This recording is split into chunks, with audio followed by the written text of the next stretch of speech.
Hello, my name is Vasilios Kosmakos. Today is April 19th, 2022. Who has the pleasure of speaking with today? Hi, I'm Merrillee Malwitz-Jipson. Well, good morning, Meryl. If you can just tell us a little bit about who you are, what your position is, that type of thing. Sure. I'm a board member. Actually, I'm a founding member with our Santa Fe River. That's the organization I most identify with. And I've been living here where you're filming since 2002. December is when we purchased our land, and I actually moved in December. In the beginning of 2003 with my family to this location on the Santa Fe River near Rum Island Park. Fantastic. And no, this is such a unique place, right? If you can just tell us a little bit more about it. You mentioned that there's some springs nearby. Yeah. So my property is contiguous with Rum Island Park. Rum Island Park has a 44-acre operation a mile along a riverfront, and then directly across from there, contiguously, is Blue Springs State Park. And they also own a mile of riverfront. So my property borders these very precious Florida Springs parks. And so this land that we own is 18 acres, and I feel like I'm more of a caretaker than an owner.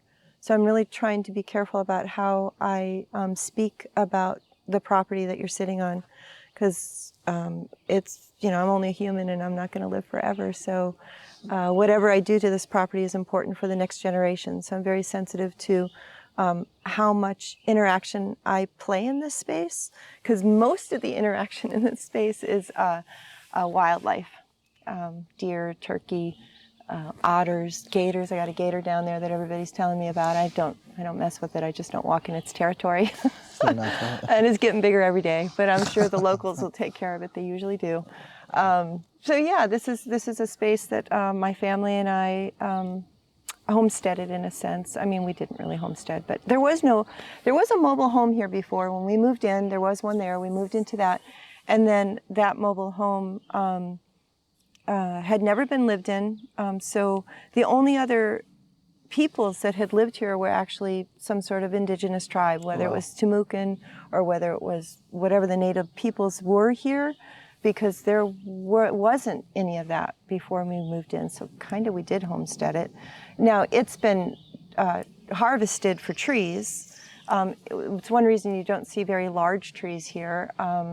People have, according to the neighbor, according to Russell Gwynn, who lived next door to us, he filled us in that this had been harvested already or treed. And so just a place for nature mostly. Absolutely. Yeah. So this is a Santa Fe. You mentioned that there's Ginny Springs down up the river, right? Mm-hmm. And then was there another Springs that you mentioned? Yeah, Ginny Springs is downriver. Okay, downriver. Upriver would be Post Springs Park, Lilly Springs. Those are the most well-known springs upriver. Downriver, we have Rum Island, Blue Springs, Ginny Springs. Wow. So if you can kind of just begin about talking about your work with the our Santa Fe River. Mm-hmm. So in 2006, roughly, I was working in Alachua as a hairstylist on Main Street, because that was the profession I chose when we moved here. After being here for several years, raising my kids, I decided to go back to work, and that was the easiest thing to do. I had a hairstyling license. I didn't know anybody in the area. I thought, well, that way I could get to know people. And hairstyling is great for that. So the neighbor came to us. Several neighbors came to me while I was working in my business over there and said, hey, there's bottled water plants coming into the basin. And I was like, what are you talking about? I just moved in, kind of more or less. I'm like, bottled water plants? That wasn't my first experience with trying to protect the Santa Fe River, actually. Prior to that, we used to witness, my kids and I used to come to the shoreline almost daily and do whatever down here.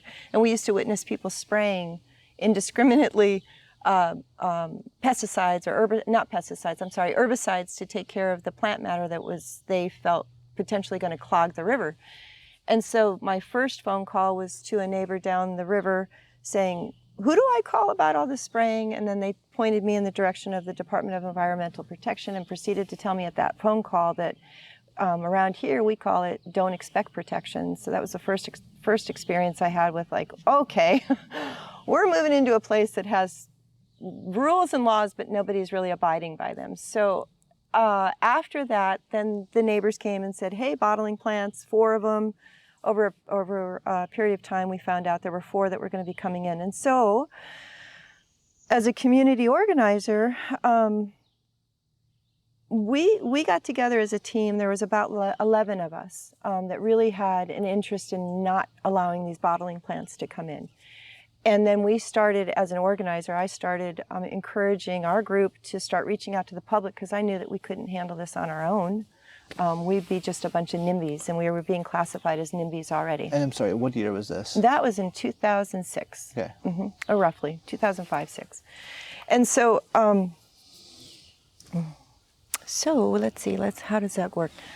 We started doing public meetings in community centers, at Post Springs Park and High Springs, at Fort White. I think those were the primary targets, because the bottling plants were coming into Gilchrist County, Columbia County, and Alachua County. There was one slated for Blue Springs. There was one slated for Sawdust Springs on Columbia County side. There was one slated for Lilly Springs on the, actually technically Gilchrist County side, because it's just on the other side of Alachua, but it's still literally on the other side of Alachua's borderline. And then there was one slated for July Springs, which is on Columbia County side also. The Ginny Springs one that was recently fought, that permit already had been in operation. So while the local people, during these public meetings that we were informing them about the other bottling plants, the local people started telling us, well, there's this one you need to fight too, over there on County Road 340. And it's interesting, because when you drive by that plant on 340, you don't hardly even know it's there. Now you do, because it's a lot bigger operation than it was then. That facility has been built out roughly 4 times since it's been a facility. Initially, it was just a small little building, and then it got built out. Anyway, so well, okay. While engaging with the public on these 4 bottling plants, we stepped into government meetings. And this is when light bulbs and whistles went off for us, that there's rules, there's laws, there's protection in place. And so we started attending Swanee River Water Management District meetings. We started attending all the county meetings, Alachua County, Gilchrist County, Columbia County. We even went so far as to, well, during this stage, this is just the bottled water stage. Those are the counties that we were pinpointing: Columbia, Gilchrist, and Alachua. And then we also started attending Jim Stevenson's meetings. We as loosely, I mean, yeah, I guess some of us did, but I did for sure, which were the Santa Fe Springs working group meetings that were funded by the DEP to have almost all of the major springs had a working group established. And the ones I started to attend were part of the Ichetucknee series, but also the Santa Fe River. And so we would meet with Jim Stevenson up in Columbia County, and there would be stakeholders from all different types of life at these particular meetings. And so I learned. Can you describe what a working group is? Yeah, a working group, again, stakeholders, another jargon term. Somebody that might have some interest in the particular water body that's part of the title, Ichetucknee and Santa Fe Springs Working Group in this case. And so stakeholders are property owners, which I was, or business entities, or in our case, agriculturalists or scientists. And they would come together and discuss new information that they would, Jim Stevenson or whoever was developing the meeting content wanted to pass on to the stakeholders. And then we would all have conversation about it. And so the bottled water I brought into these meetings, and I did not get the reception I was expecting. I got the great reception from the public. They didn't want it at all. But when I stepped into those meetings, since one particular permit had been in operation, which is the one on County Road 340, which was owned by Coca-Cola and Denani, CCDA was its name, everybody, or I shouldn't say everybody, but a lot of people in that audience had already walked the line with that company. And so they were convinced that the company that bottles bottled water was good for a resource because they would protect it. Where some of the stakeholders in these meetings had fought land use harms associated with nutrient loading, agriculture, cows, row cropping. And those folks fought that hard. I found out through lawsuits, litigation, lost terribly, lost painfully, lost money, resources. And those were the battles that they wanted our Santa Fe River to lodge, was more on land uses associated with increased loads of nitrogen, or phosphorus really isn't an issue here, but nitrogen or nitrates. However, we felt our Santa Fe River felt that extraction was extremely important to the Santa Fe River, and knowing that that particular bottling plant over on the Ginnie Springs property was capable of sucking out the water directly from the springs conduits, because we knew that that's where they were drilled into. We knew cave divers that had actually located the location of where they were going to place that well in the spring vent. So that's that one we couldn't fight because it was already permitted. And we tried to explain that to the public, like something that's already operable, that's been operating for about 10 years at that point in time. I don't even think it was 10 years at that point. 1998 to 2005 when I first found out about it. So really not that long in the big picture, 7 years, 8 years. They got the permit in 94, but they didn't turn on the switch till 98 because they had to build all the infrastructure for it. Still 5-7 years. And permitted, hard to fight. The other 4 were easy, in a sense. Took us 7 years to stop all of them, but the other ones were a lot easier than that one. So as we proceeded to fight these bottling plants, and we got recognition, the internet is an amazing thing. And while at that time, Facebook wasn't really a thing, and if it was, I wasn't using it. Instagram had not at all. All these other apps there were no apps. People were creating apps at that time. There were none at that time. But there was research to be delved into. And I connected with Food and Water Watch. I connected with the Polaris Institute out of Canada. I connected with the Michigan Clean Water, I'm sorry, I can't recall their name, but the Michigan group that was fighting against bottled water in Michigan against Nestle at that time, and still is, and groups in Wisconsin that were fighting against bottled water. And Wow. I think those were all the 4 of them. I'm forgetting. Oh yeah, and corporate accountability. Oh, they were fantastic. All of them, all of the groups, Polaris, Corporate Accountability, Food and Water Watch, they fed me so much information that I didn't know about bottled water. I credit those organizations for all that. So bringing that information to the public, bringing it to the meetings, going to the government, talking about, the platform of these corporatized bottling permits are really going to be bad for our environment in the long term. While it might be okay now, depletion of our water resources, the extraction, the transportation of water, the privatization of water, where people were reliant on bottled water. There were so many different arguments that we could connect to, that we shared with the public, that in the end, Blue Springs was a hard battle. In 2008, we won in a government setting in Gilchrist County, and they denied it. Sure, there was litigation, and sure, there was legal stuff afterwards, but in the end, that was denied. July Springs, when we brought it up to the public, turns out one of the owners of the the owner of the campground had the intention of bottling at July across the river from his campground, because he had owned all that property and he was going to bottle there. And so when we brought that information to light, apparently his other family members may or may not have known the whole story, that he even applied for a permit.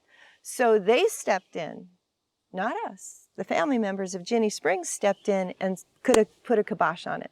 Wow. With a legal letter from their attorney saying, if you bottle here, we will come after you.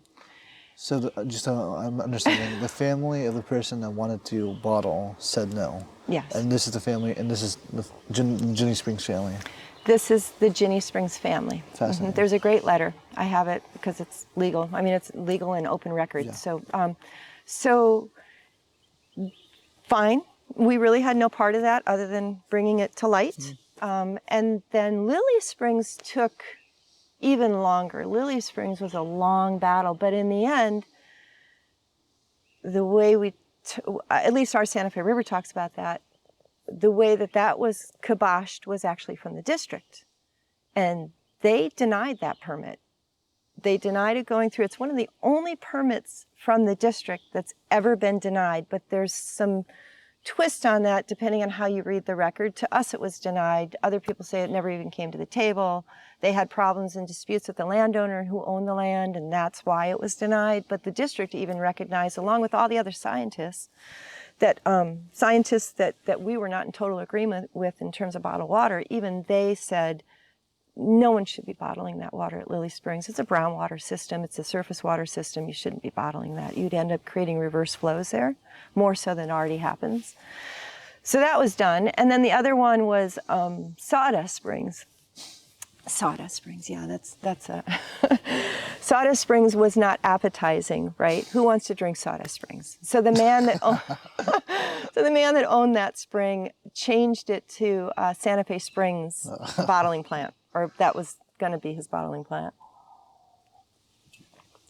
That was a hard battle. That one, it had the potential for bottling, but again, it wasn't the strongest system on the river that you would want to tap anyway. And at this time, and probably still happens a little bit today, bottlers wanted spring water. They wanted to be labeling spring water. You needed at least, I believe, 10% of the valuation of whatever's in that bottle to come from a spring. And then you could call it spring water. And it had more marketability. It was more interesting to the public. Public wasn't really interested in the purification at that point in time, didn't really wrap their minds around it. They just wanted to drink spring water because, boy, that sounds tantalizing. So Sawdust Springs, following, monitoring, going to government meetings, asking for public records, we got, at one point in time, the plans. There was actually a plan. The guy was going to put a pipeline in from Fort White, because he had found some land in Fort White to build his facility, down Fry Road to connect to Sawdust, which was the closest artery to town. And I brought the plans to Columbia County one night and projected the map of this plan. And the county was like, oh no, we're not doing that. We're not building a pipeline. We're not letting anybody build a pipeline on our road, our highway road, even though it's a dirt road. It's just not going to happen. And so we thwarted that through Columbia County before it even got off the ground necessarily. I mean, it was kind of off the ground at the district level, at the water management level, but seeing the visual plan projected on a screen in a government meeting hurt him and his plan. So then that particular gentleman wanted to create some sort of, it felt anyway, spiteful situation, and he clear-cut his land. He owned about 600 acres over there, wow. And he clear-cut the vast majority of it, especially all the way to the river. It would be like this, and he cherry-picked all the big trees out of his property, all the way to the land. Even the owners of Ginny Springs came to me with the letter from the forestry department saying that it was okay, saying, look at this, now look at what he's going to do. And every day I'd stay, I had by that time had purchased my business property, Rum 138, and I watched the trucks leave every day with just massive trees. And it was just heart-wrenching knowing that he didn't get his bottling plant, but then he got his money from his trees. So he got money out of that, and then he turned around and tried to sell it because he went into bankruptcy, supposedly, anyway. Wealthy attorney out of Tampa. And so he needed to monetize his property in one way or another before he went completely to sell this land. And so now that land, interestingly enough, talking to the water management over the years, we said, listen, this is what's happened to this land. Why don't you buy it? Since it's for sale, he had it for sale. Why don't you buy it and protect it? And so over the years, I mean, this is just full circle stuff. Over the years, now ACT and the Water Management District have purchased it together. So now they're managing that land. And something that was going to be a bottling plant, or, you know, Sawdust Springs, Santa Fe Spring, that particular Santa Fe Spring, there's a couple Santa Fe Springs, but that particular one is now in conservation. So you've mentioned kind of a few of these early victories you've kind of had, right? Describe the significance of that, because I do think a lot of people kind of have this pessimistic view, right? But it shows that, if you fight enough, right, things do kind of work out. So kind of describe that a little bit more. Yeah, there's so much truism in that. We platformed that for a long time. We still do, kind of. We bring it up because fighting off four bottling plants was unheard of on the planet. I mean, not Most people can't even do one. Absolutely. And so when Corporate Accountability, Food and Water Watch, Polaris Institute started following and monitoring our Santa Fe River a little closer, they were giving us kudos for sure because they were fighting these issues all over the planet already. Yeah, it's a big deal. We didn't do it. It was the public that did it. They were incensed that last meeting and 2 meetings in Gilchrist County when we were fighting blue so hard because she had everything in order. The owner of that property knew what she wanted, knew how to get it. When she saw all of these hundreds of people showing up in a meeting, they had so many people that in one point in Gilchrist County, they put people in 3 different rooms. No way. They couldn't fit them in one room. Yeah, way. And then another meeting, we suggested it on that meeting, but they didn't understand what we were asking for because we said, hey, listen, the first meeting they canceled on us. So we all showed up, nobody was there. And they were all, the public was, well, that's what they do. And we had to learn that. Like, what do they do? No, they didn't do this on purpose. They had reasons, whatever. No, they didn't. So then the second meeting, we said, you should maybe have it at a bigger venue. And they said, no, we're gonna have all these rooms and the audio feed and you're gonna be able to only hear what's going on. You can't see it. And so they would pull commentary from different buildings. Okay, send over so-and-so and run over, do our little speech at the platform, whatever. And that was the commission meeting. And then the final meeting took place, I believe the final meeting took place, or that was a planning and zoning meeting, and the final meeting took place at the commission meeting in the high school, at Trenton High School. So we had a huge meeting space. We definitely filled it. Maybe there were a few seats left. I don't think we filled it as much as we were anticipating, but it was a full house nonetheless. We had lines. I think everybody there spoke, including children that they tried to intimidate, which was shocking to me. Their attorney tried to ask the attorney tried to ask the child who was like 15 or 16 years old. I think she was 16, like, well, do you drink? I can't remember how he phrased it. I can't remember exactly, but it was really embarrassing for everybody. It's like, why are you questioning? Why don't you question everybody? Why don't you question me? Somebody else that has information other than a 16-year-old that's done her homework enough to speak. Give her a break, But anyway, that's the kind of meeting it was like. And so in the end, they voted, I think it was 3-2 or 4-1. I think it was 4-1. The dissenting was Tommy Langford, who lives next to, or used to live anyway, I don't know if he still does, next to the facility on County Road 340. So he was like, well, it's really not that bad, it's not that loud. Noise was another factor, light pollution was another factor. It's not so bad. Well, anyway, we won that. And so the public is who was able to actually end those permits. Like even the fact that the family members stepped in against the July one, that was, to me, a community effort, even though, because they live in the community too. They were more concerned about their asset that was already pumping. That's why they wanted it ended, because it was literally in the same proximity in terms of land where the well would have been put for July. So they would have lost money because less water, right? Yeah. Well, there's when you suck out water from a particular source, I had to learn what cone of depression meant. And so the idea is that the water, you're sucking so hard, like, 24/7. So water that's underneath the ground or anywhere on the surface, when you're doing that type of activity, it finds its own level, right? The hydrologist will tell you, yeah, it's finding its own level, but there's other water outside that resource to replace it. So the extenuating area, like if you're sucking here at near Ginny, and you got July over here, that sucking eventually might impact July. Well, according to some scientists, no, it won't, because the water will still find its own level from further away. I don't agree with that at all. I do believe, maybe I'm on a tangent here, but I do believe when you have an enormous amount of water coming out from a location, and your sensitive little minor springs, I got a little spring over here, I got a little spring there, I got a little spring there, Jonathan is there, Johnson is across the way, then Blue. Blue's the closest, largest spring that's being impacted today by the sucking activity. there's bound to be influences on how much water, pressurized, is occurring at these discharges that are further out in the landscape. I don't believe for a second that that permit extraction is affecting Lilly. Lilly is way in that area over there, or Poe for that matter. However, over here, they're all commingled because of the wonderful work the cave divers have done on the Devil's Eye Complex. And the Devil's Eye Complex is this system. And I mean, springs are here because there was a way that they could be released from this very controlled environment underneath us, right, where it's all pressurized. And then there's a hole there, and at that pressure point, the springs can come up.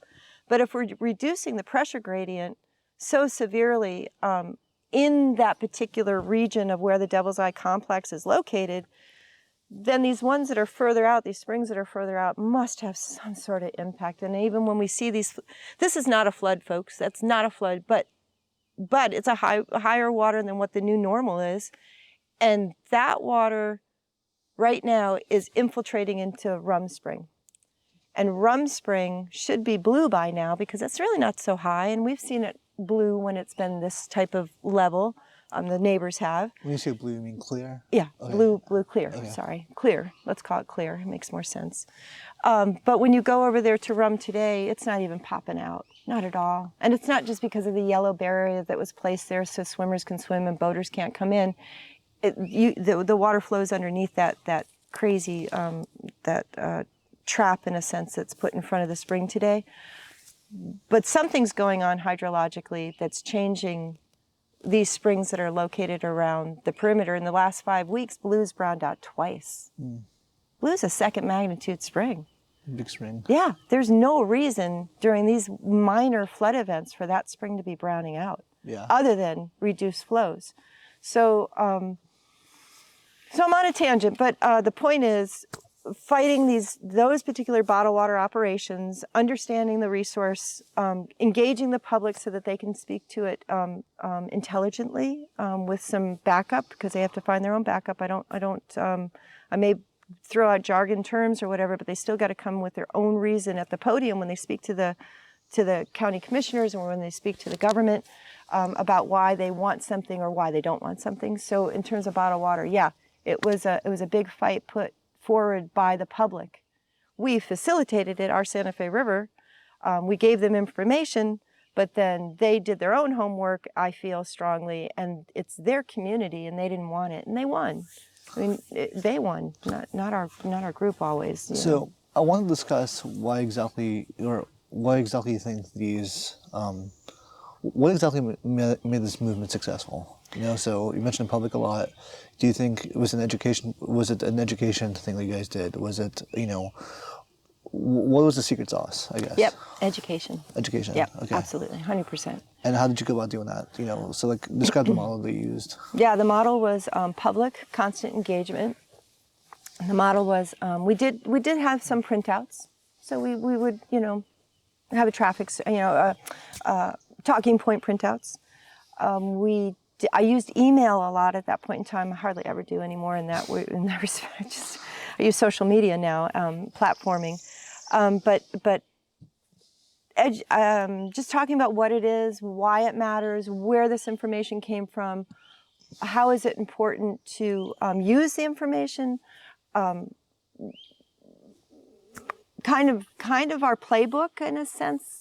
But at the same time, people bring in their own information. Once you start opening that up to them and start explaining, like, your impact or using bottled water, or one of the first meetings we had in Post Springs, I don't know if it was the first one, but a very important meeting, a woman raised her hand, it was in the beginning of all this, and said, how about everybody, and this was in 2006 or 7, she said, how about everybody just stop buying bottled water?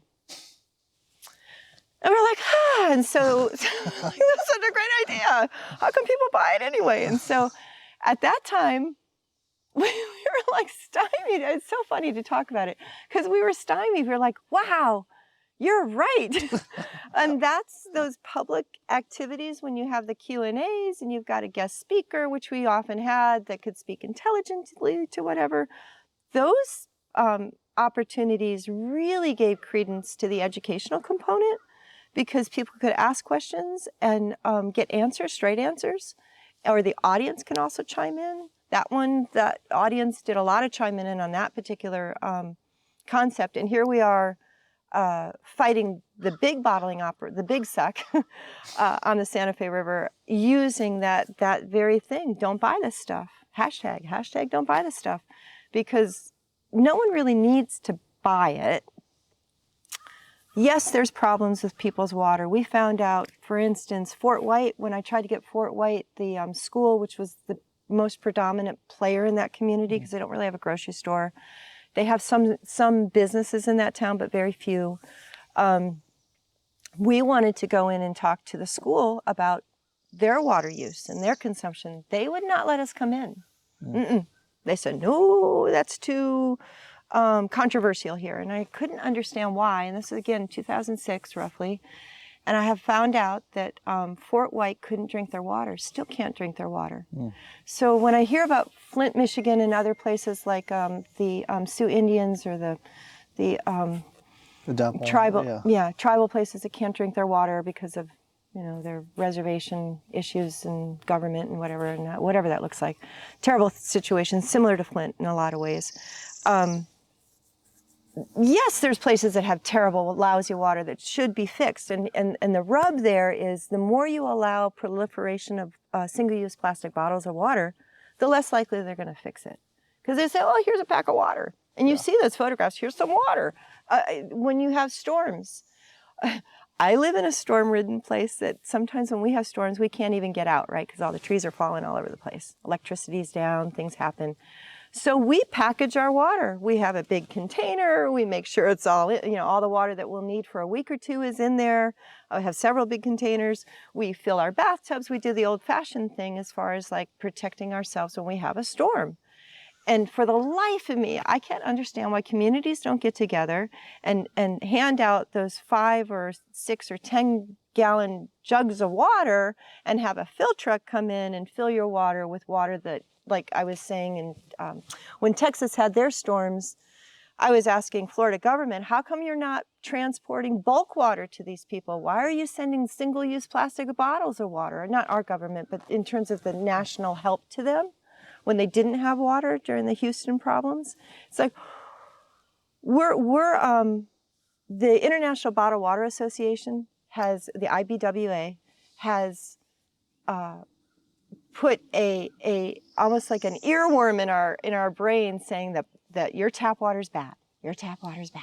Don't drink your tap water. It's like, that's just the worst thing possible because the corporations won. It's like they convinced you that your tap water's bad. Does tap water need to be filtered for most sinks anywhere in the world? Yes. Most people can't just drink it from their well. They might have to have a carbon filter on it. They might have to have a reverse osmosis filter on it. They might have to have some sort of Brita or I don't know all the names. Some way to filter something in there, so it tastes a little better or whatever. Especially if you're in the city and you're using chlorinated water, because that's what they do. They chlorinate your water, and we found out that's what happens in Fort White. They chlorinate the water, and the chlorination is actually causing most of the problems because when it interacts with the problem that they're trying to chlorinate, whatever contaminant is in there, it creates a carcinogenic molecule. Fort White is near a spring, correct? What is it? Fort White is near Fort White. Fort White is... is it by the ocean? Or? It's directly between the Itchitucknee and the Santa Fe River. So Fort White is not on a spring, but it's located within several miles of a spring shed for the Santa Fe River. I just think it's fascinating that, a place that is literally in the middle of an enormous amount of fresh water isn't able to use the fresh water it's literally on top of. That's because of human development. So the reason they're not allowed to use their water is they place the water system, the well, directly under a cattle vat dipping station that has been offline since I think the 1920s or 30s. It's where farmers used to run their cows through a dugout trough in the ground and fill it either with kerosene or some sort of chemical. When they ran the cows through and held their nose up, all of that chemical would be on the cow's skin and kill all the bugs. So these vats hung in the ground, and the karst limestone ground, mind you, in a place where it have rapid infiltration. So they constantly had to fill that tank up. You know, they didn't have lining back then in the 20s and 30s. What would they have lined it with? Wood? Probably. It wouldn't matter, wood. And so that dripped into the system.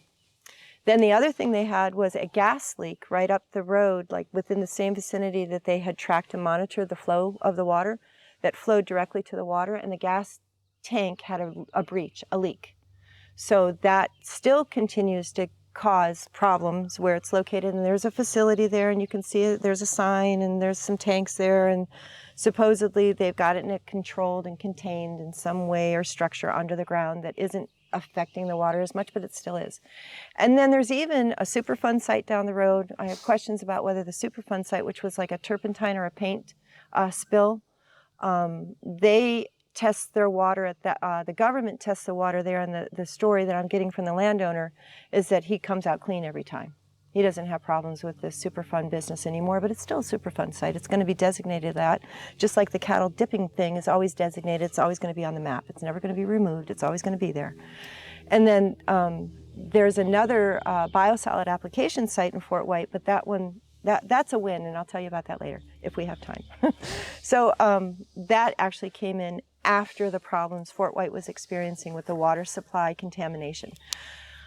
All that being said, they're moving the well.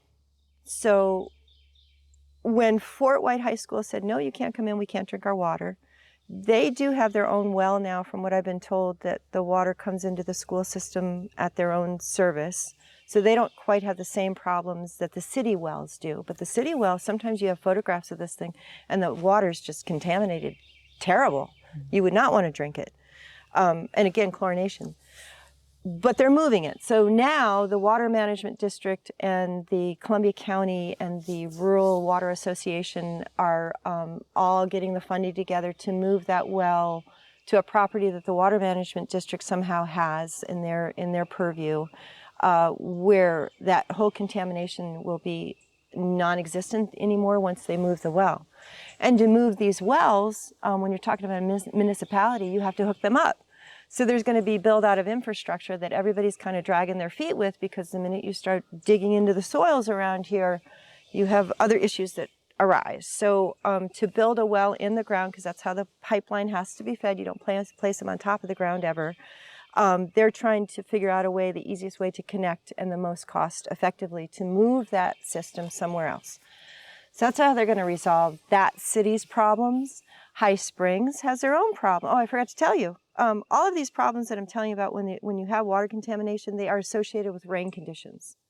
So when it rains, the water that is contaminated potentially in the soil now, because now all those problems I just talked about are in the soil, because all those things are gone. Well, when it rains, those little molecules go down into the drinking water system, and that's when they see the most spike in contamination. High Springs has the similar issues. Their city is not all connected to, sewer. Most of them are, some of them aren't. They have some problems with stormwater. So when they have stormwater conditions, somehow the stormwater affects their water supply, and they have boil water notices. Bradford County, or the city of Branford, which is also up the road near the Ichetucknee, on the Swanee, near the Santa Fe, they even have boil water notices too. So, and same thing, rain. It's mostly caused by rain events. Some mechanical problems will cause that too, but the rain is really the most obvious when you have contamination or even contaminating the river for that matter in terms of nitrogen loading. It's rain events that force whatever's on the ground down. So when we're educating the people you were talking about earlier, it's important to give them some resource or give them some knowledge to understand that this soil that we're on is very porous, and whatever you put on the ground, whether it's your oil or gas or spilling or chemicals to fertilize your lawn, or it all ends up in our drinking water supply sooner or later. Yeah, it goes down, just straight down. Yeah, and the well people are the ones that are getting that, because the cities process the water. City municipalities process water.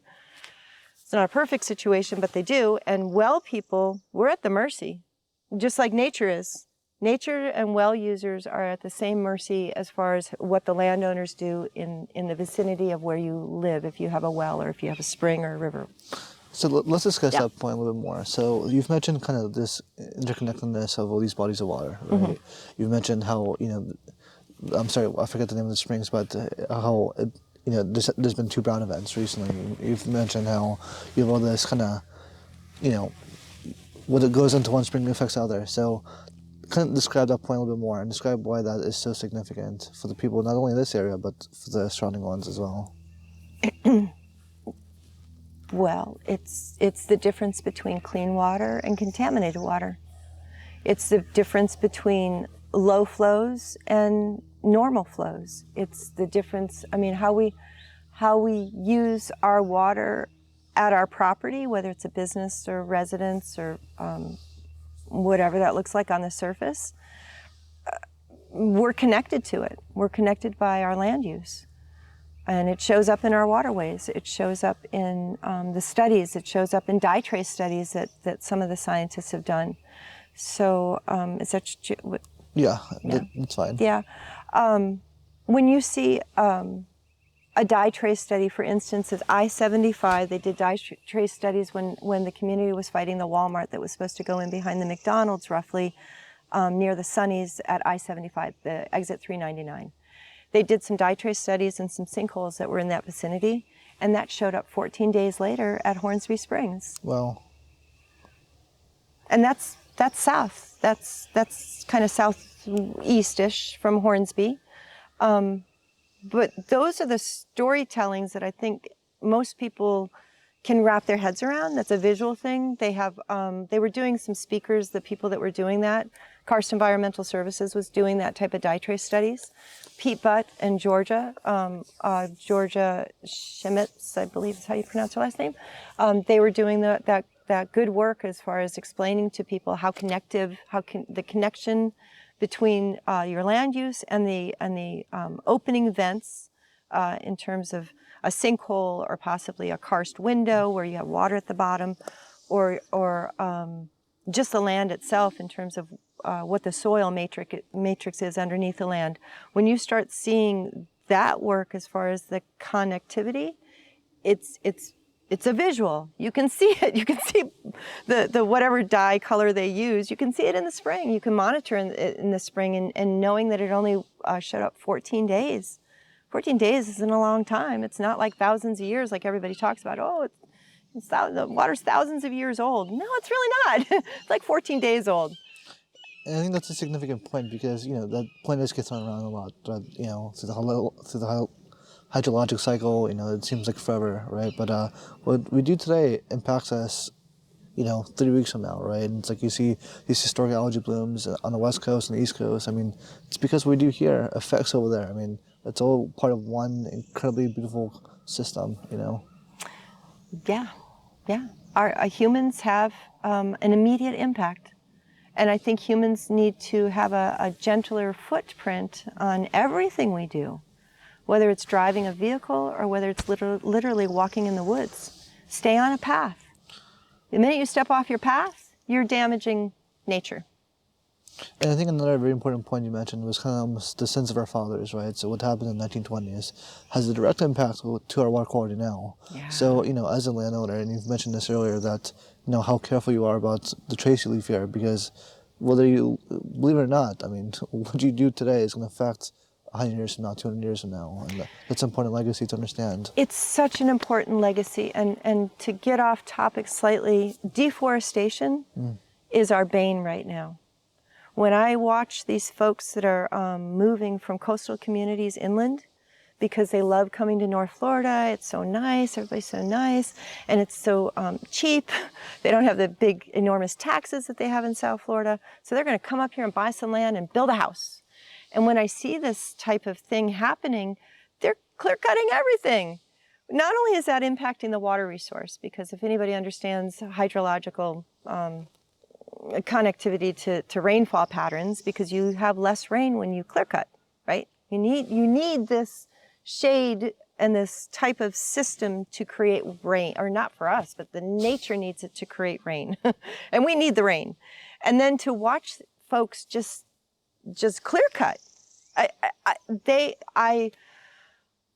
When I filmed with Oscar Corral, the last movie, The Fellowship of the Springs, that's still making rounds, which is a fantastic film. He did more in that film than I feel like sometimes I've done since 2006, or since I moved here, since 2002, which is a long time to over 14 or whatever it is today, 14, 15 years, been going to government meetings, and he did more in an hour and a half that I did after countless thousands of meetings and hours and time I'll never get back, but time well spent in a lot of ways. I think that when he was done with that movie, he turns to me at the end of the vote on February 23rd, 2021, when the government issued the big, massive, almost 1 million gallons a day to Seven Springs Water Company to sell to Nestle at the time. Blue Triton now owns it, but Nestle at the time, to bottle water. Oscar said, so, you kind of lost, how's it, what are you going to do next? And I said, well, I'm going to go to the realtors. And I could tell he didn't understand what I was talking about. But what I'm talking about is the realtors have the segue for the customer that's coming in to buy the land. They have the segue to explain to the customer, listen, I know you're buying a forested property and it's been in forest for a long time. You may want to think about how you're going to develop your land, because the forest is so critical and important to the water resources that we all share. It's also critical to habitat, and it's critical to the ecosystems and the life and the life force. And so what they're doing, until they're gone, the humans are gone, it's going to change everything we have in North Florida. I came from South Florida. Part of my life was on the edge of the Everglades in Coral Springs, Florida, and I saw what development did there. And it's not good. It's just not, it wasn't good for nature, and it wasn't good necessarily even for humans in a lot of ways. They have saltwater intrusion now. They have too many people down there. They have deforestation. They have bright sunlight. They built their houses in the wrong way. They built them so that they have maximized their need for energy. Because you got to have, when you have sunlight beaming into your house all day long, you've got to have AC. The old timers, the folks from the turn of the century that didn't have all the electricity, they knew how to build. They knew how to make it so your home was going to be cool pretty much all day long. And then here we are impacting the planet in a way that we are just not prepared for the next generation. We're just, the amount of loss of tree canopy is going to hurt us for a longer time than I think what we're even recognizing. That's something I have not understood from a kid, to see these big houses right in the middle of a field and not a single tree in existence. I mean, it's like, at the very least, if you want to be selfish, think in terms of how much money you're spending on energy and heating and, cooling as a result of just not having the free air conditioner that's right above our heads. I just have never understood that. I think people get training for that type of career, misplaced training.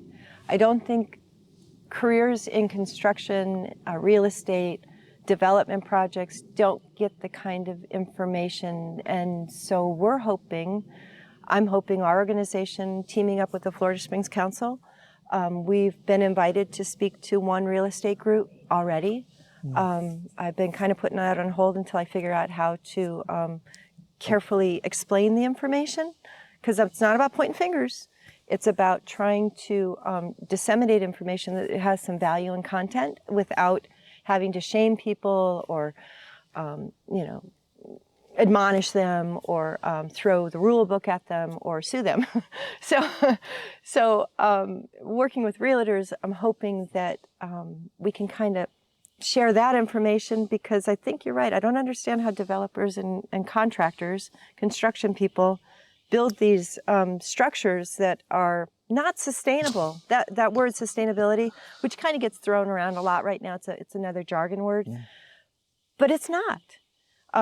My home, which we built here, we did build a house, and it does look like a large house. It's probably larger than what we had expected, but it's built with ICF, insulated concrete form.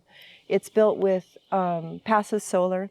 We put it on a grid system, north-south grid system, so in the wintertime, the light streams into the one side of the house that has the most windows, and it heats up the floor, which is concrete. And then during the summertime, we don't get any sunlight inside because of the way the sun rotates around or we rotate around the sun, rather. So we have a home that was done with the least amount of electrical needs as possible using nature. And it can be done. We learned a lot. We did that on the internet. Everything we learned about that house we find on the internet. It's our internet house. And we built it ourselves. And so we do use water to cool our home. It's an AC cooler. But we send it back down. So we don't have any loss of water that way, but it is what cools our home. Not everybody is able to do that, I think. Even I've talked to people that live inwards more, and they ended up having way too much water on their property, and they couldn't control it and whatever. So it's not for everybody. Hotels use it, though. The hotels are using it mostly in Orlando area, and other large hotels will use these water cooling AC units, and then they use it for landscape irrigation, which, I don't know. But there's technological advancements where you can reduce your amount of electrical needs and still use nature to get your needs met. The other dilemma, I think, is construction materials. When I start to look at other peoples around the world and what they're using for construction materials, and when you study perhaps indigenous cultures that were nomadic or had homes in cliffs, or had teepees made of skins that they used every part of the animal, or mud, adobe style homes, how we got to using a tree to be our means to every home construction is something I really feel strongly that needs to be analyzed differently, because if we're cutting down a keystone species habitat, in other words, when you cut down a big, massive oak tree, you're taking the habitat of hundreds of species out of the equation completely. And that tree is so important. When trees fall here, we let them rot. Because we don't, in fact, you'll see this stuff around, maybe the little twigs, but when I invite people to my campfire, they have to bring their own wood, or we have to find wood that we can cut into a burning situation, because the wood that I have around here laying around, I want that for my dirt. This dirt that's here, right here, this humus, this dirt on my leaf litter, that is all made from organic matter. And without these trees rotting, I don't have this. So I don't understand for the life of me how people don't connect with just leaving your trees rot. If they fall on the ground, don't burn them. Don't chip. I mean, chipping them up is still okay because it still can be created into rot. But don't remove them. We've burned things too. We didn't know any better either. We had a learning curve this place when we clear cut just a little bit of property for the green building. We with the guy that was doing it, he burned it all. We didn't know at the time that was like a problem or whatever, but after learning, after hearing more stories, after understanding my place on this planet, now we're realizing, no, when you cut trees down, you can chop them up into smaller pieces somehow, but don't remove them, don't burn them. They're really important for the not only the habitat and the ecosystem that's on the ground, but it's also important for the dirt, the quality of the dirt that we have on the ground. And everybody around here, they're coming in with these new housing ideas. They burn everything that's on the property. They have nothing left. And then what do? They plant grass because they don't like sand and they don't like leaves. They don't like to rake leaves. I would never rake a leaf. Just, maybe blow it a little bit or rake it a little bit out of the side. But why would you get rid of that? It's dirt. Okay. No, I mean, no, I think it's a fascinating connection because it's like, I think you're really putting all this stuff in perspective, right? How the stuff on land affects the stuff on the water, how the stuff in the water affects the air. It's like, it's a beautiful connection. It's a circular thing. This is one reason I brought you here today, to kind of Absolutely. explain that to your audience, that it's not, when you sit in your buildings, you're so disconnected with nature. And so many of us just sit in a building. It's too hot, it's too buggy, I don't want to go outside, for whatever reason, I want to be in the AC. And we are totally disconnected. And I think field trips are great. Oftentimes, with anybody that queries me, I'd like to take them on a field trip. What are you writing about? Because maybe you want to know what you're writing about firsthand. So yeah, it's important that we have more connection. I think COVID changed a lot of how we interact with nature because most people have discovered it again. I think they knew it when they were kids, and then they lost sight of it for whatever reason, and now they're coming back to it as it goes, where we're recognizing that staying inside or being in confined areas is not the healthiest place, that maybe a healthier place would be connecting with nature, and then using all your sensories, right? Your touch, your smell, your hearing. A lot of times with my business, when I send people down the river, because we rent kayaks and canoes at our business, I will encourage them to use all their senses. Listen. You can hear the eagles, or you can hear the barred owl, or you can hear the wind blowing, or it's the best time to be on the river because you won't hear all the ambience of humans out here. In fact, while we've sat here, you've probably heard a little bit off in the distance car noise. Mm.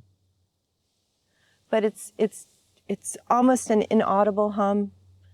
And all you're hearing is the leaves blowing, the trees blowing, the occasional hawk that's flying above us because its nest is right there. Yeah, I noticed it. Yeah, they're teaching its baby how to get its food. And so, you have this very natural animal. It becomes an animal sense. It's not just about being human anymore. And we are part of nature. I spoke to a committee in Tallahassee, the Environmental Natural Resource Committee, when we were doing the Rights of Nature movement through Alachua County, and we took our petitions up there, and I was speaking to Senator Albritton, and they were, it was shocking to me that I think there were 7 or 8, I forget how many panelist senators were in that room, but some of them were laughing at me when I was saying that we're one with nature. They want to be separate. They think that humans get to do all of the folly that humans do, and nature just has to be at the mercy of whatever our folly is. And I think there needs to be balance, that we're the same. You need to elevate nature right up with us. And whatever you do with us, you need to be doing with nature. And actually, more importantly, whatever we do with nature, humans have to follow the lead on, because it's life. And if we don't have nature, we're doomed as a species. And I think it's fascinating. The term development gets thrown around a lot, right? How we want to develop and how we want to obviously progress as a society. Well, I mean, there's plenty of historical precedent to understand that those two ideas are not mutually exclusive. You can have environmental prosperity and human progress. I mean, the entire Amazon was a result of human, anthropogenic influence. We created one of the most biodiverse places on the planet as a result of knowing the way nature works. When you work with nature and not against it, I mean, we can do as much progress as we want. We'll not clear-cutting the damn thing, It's incredible. I mean, how there's just that, doxa, as Plato called it, that contrast in opinion that doesn't really make sense. Yeah, that's why so many of us embrace the rights of nature movement. And It is a movement. It's akin to any other social movement in our country. And the social movement now gives nature a voice, where it's always been here for us, but we abuse it so often that we create the disconnect.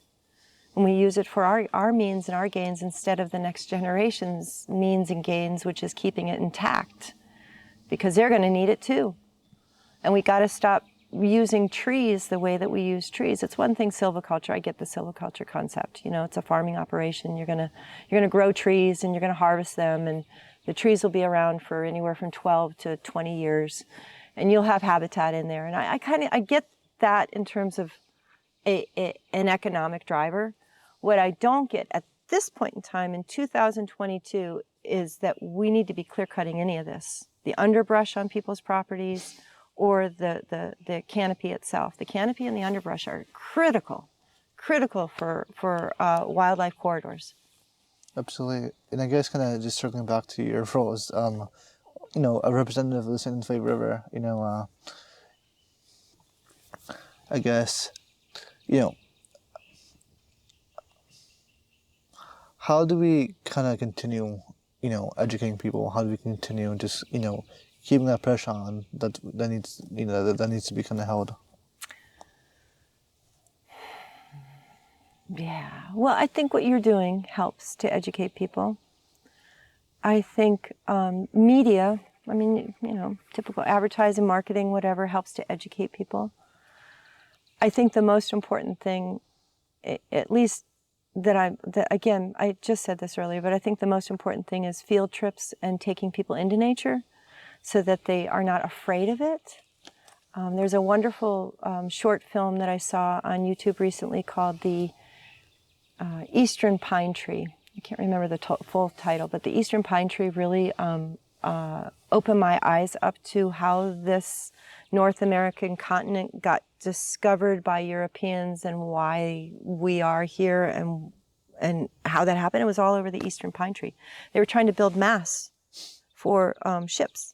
And they came from Europe after they spoiled Europe, and they had clear-cut everything over in Europe for shipbuilding.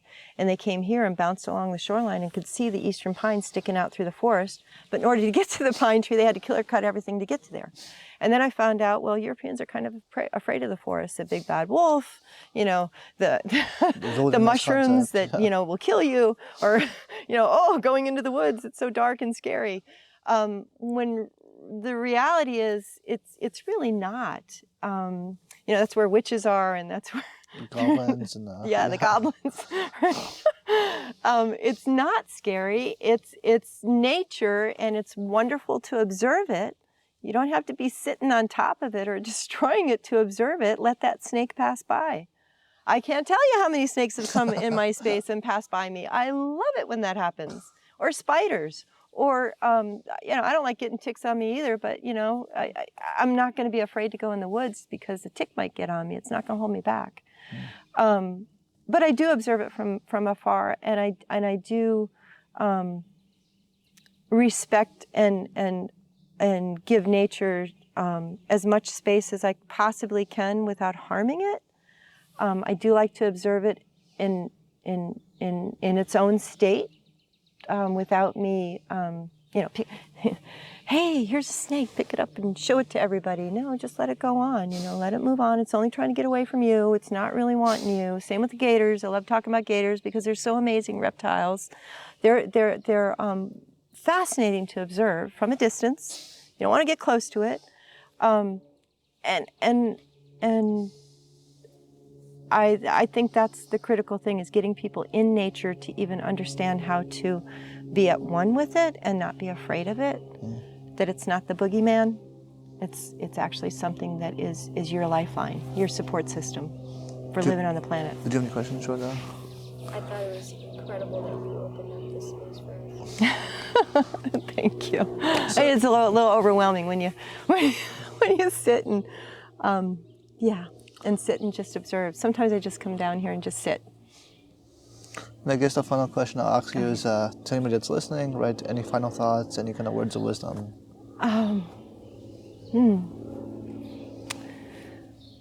Well, let's see. Boy, we've talked about so much. So I think the final thoughts are things that we've already said. I'll wrap up. Is that it's experiential to have the opportunity to even have nature be. Let me rephrase this. So Alachua County is kind of unique, and most of your audience is in that space. And Alachua County has thrown a life blanket over so many conservation lands. And so you have this opportunity in your county, especially, to hike, walk, bike, enjoy the outdoors, swim, kayak, paddle, just to to get out and clear your head. And it's great that nature has a place in a county, in a local government county that understands what the value is. The other counties surrounding me are not so lucky. Columbia County has no tree law. Gilchrist County has no tree law. In fact, they have very little laws associated with development projects. So I think getting the counties, the inland counties that are within the Florida and aquifer system recharge or discharge from the springs, those are the places that need just as much protection as the Everglades. The Everglades right now are getting the lion's share of financial legislative money to protect it. When we're seeing rapid saltwater intrusion, the waters are definitely rising. We're definitely seeing climate change impacts.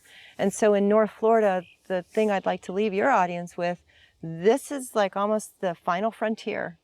If we screw this, we're screwed. Fantastic. And I guess that concludes the interview. And well, thank you so much for your time, Mr.